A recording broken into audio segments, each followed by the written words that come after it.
सब प्रेम साहेब बंदगी। आप सभी श्रोता बंधुओं, भक्त भाई, माता एवं बहनों, सभी को सब प्रेम साहेब बंदगी। सर्वप्रथम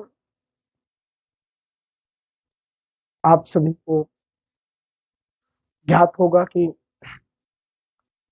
विगत इस जो मौनी अमावस्या है, उस मौनी अमावस्या के पर्व पर जिसे हिंदू हमारा जो हिंदू समाज है, हम उसे बहुत बड़ा पर्व मानते हैं और करोड़ों लोग उस अमावस्या के दिन स्नान करते हैं। ऐसा मानना है कि उस दिन के स्नान करने के बाद उनका पाप धुल जाता है। तमाम ऐसी मान्यताएं हैं। उस पावन पर्व के अवसर पर इस महाकुंभ में कुछ त्रुटियां होती है, शासन की है, प्रशासन की है, किसकी है, या वो लोग जाने उनकी जिम्मेदारियां जो है किसके कारणवश हुआ। लेकिन दुखद यह है कि घटना हुई और उस घटना में दो, कहें तो 3 दर्जन के आसपास बातें या सुनने में आया कि 30 लोगों की मृत्यु हो गई। मीडिया हो, बहुत सारी जगहों पर यह बात आती है, वीआईपी कल्चर था, ये था, वो था, कहीं पर सड़कें खाली थी और कहीं पर खचाखच भरा हुआ था। यह तमाम बातें चलकर आती है, आ भी रही है।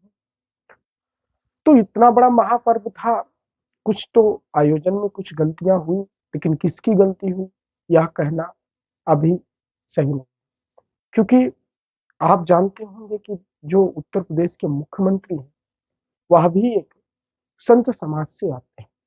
वह लोगों की पीड़ा को जानते हैं।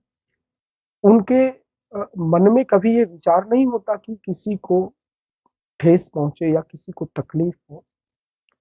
तो बात आप समझ सकते हैं कि हर चीज, हर पहलू की जानकारी ली जा रही है। यह बात शासन और प्रशासन की है, लेकिन गड़बड़ी कहाँ हुई, किसने की, कैसे की, या तो सब सोचने वाली बात है। और बाद में जांच जो बैठा हुआ, जब जांच हो जाएगी तब पता चलेगा। लेकिन सदगुरु कबीर साहब की भाषा में आज हम समझेंगे और जानेंगे कि क्या मनुष्य सचमुच में गंगा नहाने के बाद ही अपने पापोत्तर को धो पाएगा या अपनों पापों को धो पाएगा। बहुत सारे संतों महात्माओं का अपना अपना एक विचार होता है, वो वक्तव्य होते हैं, वो आपको बताते हैं। लेकिन सदगुरु कबीर साहब कहते हैं, मैं ऐसे लोगों से भी जानना चाहता हूँ।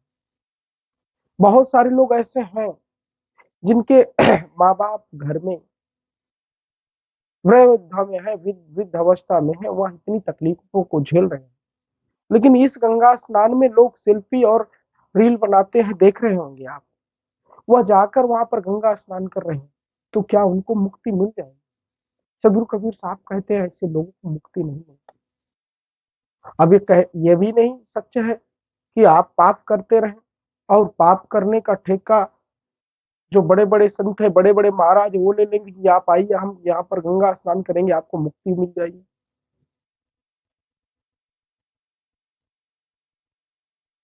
क्या इन बातों में सच्चाई होती है कि आप पाप करते रहें और पाप करने के बाद, गंगा स्नान करने के बाद, आपकी पापों की जो होती है वो रूपरेखा जो होती है, जो आपने किया होगा, जो आपका क्रियाकलाप है, वह खत्म हो जाएगा? कैसे खत्म हो जाएगा, जरा सोचिए।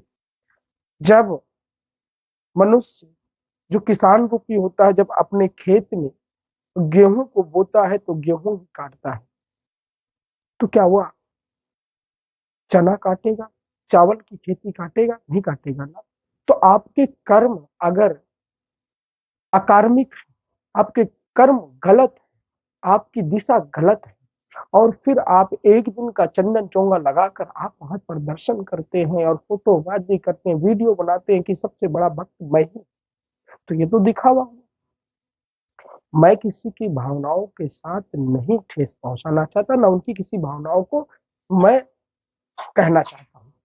लेकिन जो बातें सत्य है, जो अटल सत्य है, जिसको आप मानिए और मानना पड़ेगा कि कर्म जो होता है वो प्रधान होता है। आपके जो कर्म है उस कर्म को आपको पता है।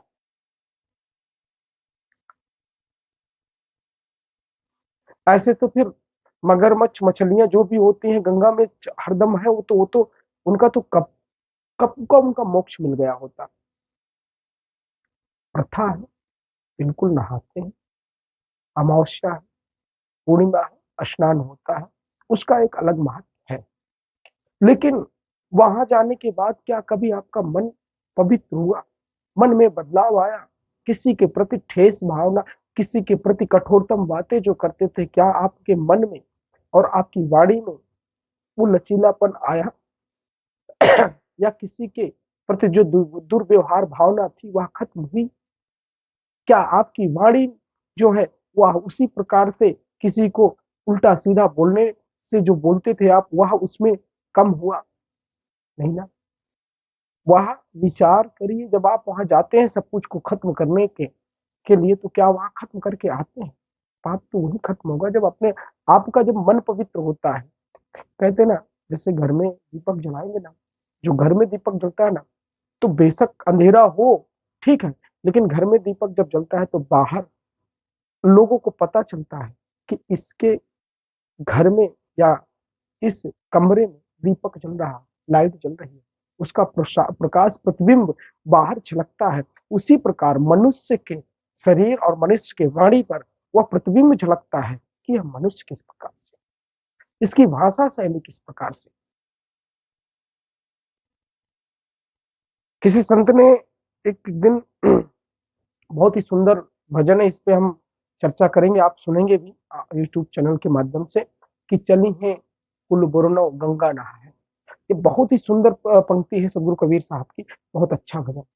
कुल बुरनो, यह अर्थ किसी विशेष के लिए नहीं, और यह भजन किसी विशेष के लिए नहीं, लेकिन लोग इसका बहुत लोग अर्थ और अनर्थ कर देते हैं। जैसे अर्थ की बात करें ना तो उसको अनर्थ लेना शुरू कर देते हैं। आप एक दिन के गंगा नहाने से आपको मुक्ति नहीं मिलेगी। आप बेशक गंगा न नहाए, लेकिन आपका कर्म सही होना चाहिए।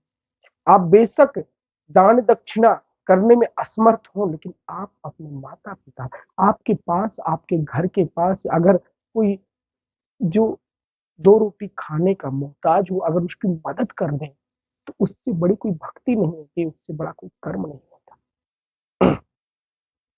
लेकिन लोग दिखावा ज्यादा करते हैं। हाँ, धर्म का जो यह संयोग है, इस संयोग में लोगों को इकट्ठा होना चाहिए, उसमें कोई दो राय नहीं। अगर कोई ये कहे कि ये प्रोपोगंडा है, इसमें नहीं जाना चाहिए, नहीं जाते, ये भी गलत बात है भाई। क्यों? अगर अकार्मिक और अधर्मिक कार्य करने के लिए लोग इकट्ठा हो सकते हैं, तो धर्म का जहां प्रचार होता हो, जहां सात्विक बातें होती हो, जहां सत्य का बात होता हो, जहां आपकी आपके जीवन शैली बदलने की भाषा बात होती हो, आप वहां क्यों नहीं जाएंगे? आप वहां क्यों एकत्रित नहीं होंगे? होना चाहिए, बेशक होना चाहिए, लेकिन अपने मन में विचार करके आना चाहिए कि आज मैं गंगा स्नान करके आ रहा हूँ, अब आज मैं अपने मन को पवित्र कर रहा हूँ, आज मैं अपने तन को जिस प्रकार पवित्र कर रहा हूँ, इसी प्रकार से आपके मन को निर्मल करना होगा। जब आपका मन निर्मल हो जाएगा ना, तो तन से सात्विकता और तन से निर्मलता झलकती रहे। अब बाहर बाहर के कोठे को तो साफ कर लिया आपने, कहते ना, अंदर के मंदिर को आपने साफ नहीं किया, और बाहर आप मंदिर मस्जिदों में घूम घूमते रहे भगवान को। राम को मानने की आवश्यकता नहीं है, भगवान राम को जानने की आवश्यकता है। तो बहुत सारी बातें हैं जिसे समझना चाहिए। बहुत ही दुखद घटना थी। सदगुरु कबीर साहब कहते हैं कि मनुष्य को हर पल पल पल अपने जीवन को विचार कर चलना चाहिए। विचारना चाहिए कि उसको किस कार्य में किस तरीके से करना चाहिए। कभी कभी थोड़ी थोड़ी अफवाह के कारण बहुत बड़ी घटना हो जाती है। पिछले कुंभ में भी एक रेलवे स्टेशन पर जो घटना हुई थी प्रयागराज में, वहां पर यही हुआ था कि प्लेटफॉर्म गाड़ी जो है दूसरे पे थी और सूचना गलत थी, जिसके कारण बस भगदड़ हुई और घटना हुई। यहाँ पर यही हुआ होगा, कुछ ना कुछ तो गलतियां हैं, उसका जिम्मेदार कौन है, या शासन और प्रशासन मिलकर करेंगे। लेकिन बहुत बड़ी घटना है, इसलिए जहां भी जाए सुरक्षित रहे, विचार कर। कहीं भी गंगा के किसी घाट पर आप स्नान कर लें, गंगा तो पवित्र कहते हैं, तो पवित्र है। आप स्नान करिए, आपका मन पवित्र हो गया, बात खत्म, आप अपने घर चले आइए। जरूरी नहीं है कि आप उसी जगह जहां करोड़ों की भीड़ हो वहीं पर जाकर गंगा स्नान करें। तो आपने विचार ही नहीं कर लिया कि तो कण कण में बसे हुए हैं। और फिर तो आपको विचारना